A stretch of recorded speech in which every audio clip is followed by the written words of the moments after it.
okay, as always, you look stunning. You're just like my complete beauty fashion role model. So, a ring light goes a long way. A ring light and me have been best friends throughout this quarantine.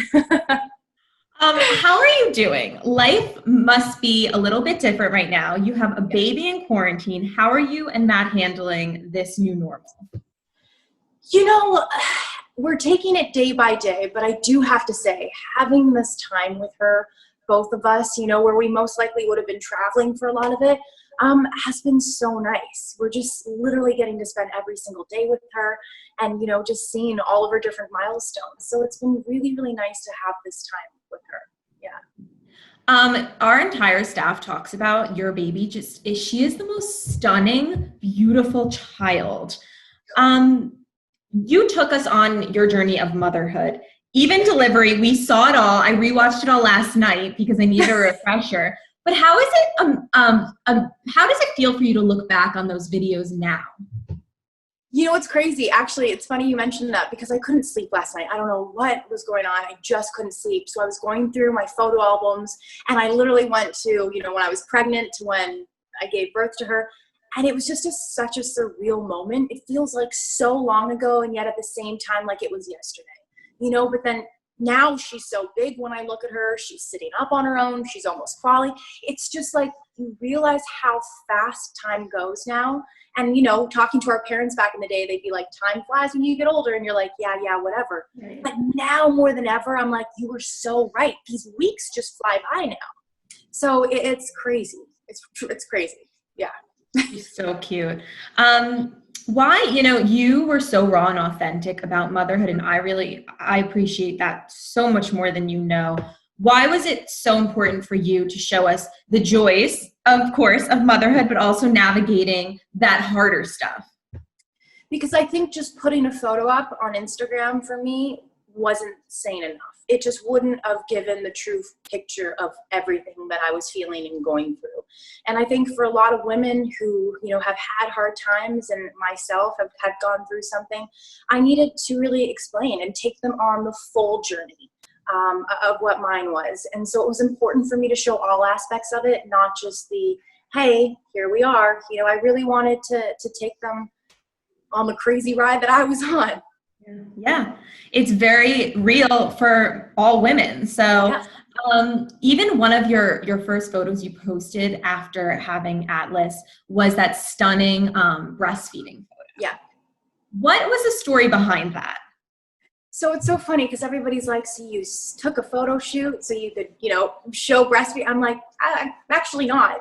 I was doing a photo with Monica, my stylist, and it was just me by myself taking, having shots been done of myself. And Atlas obviously was hungry. So I went to go and feed her, and I brought her because there was a stool right there. I'm feeding her, and the photographer took photos.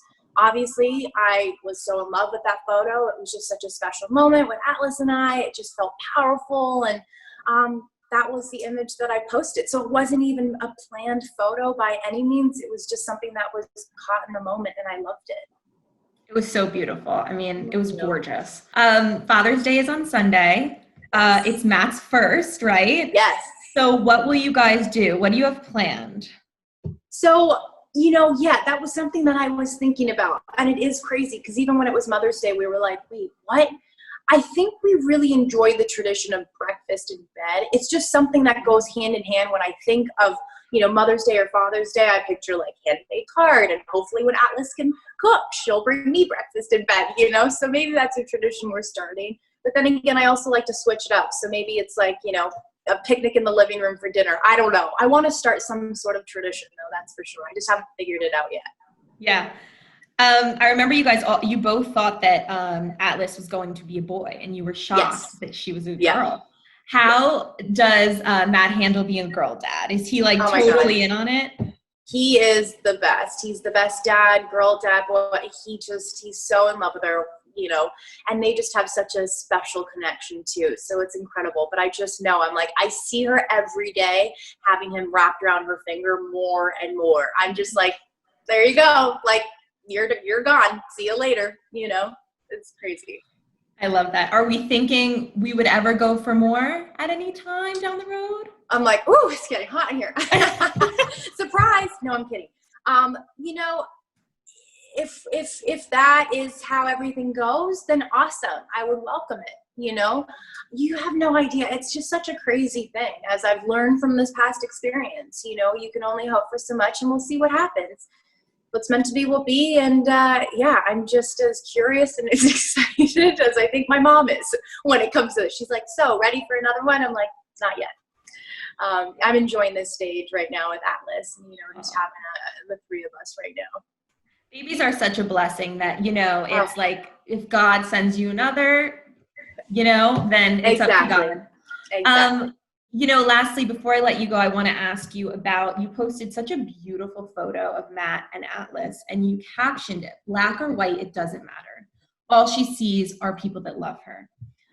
And that just, for me, you know, I had to take a second with that because it was so true.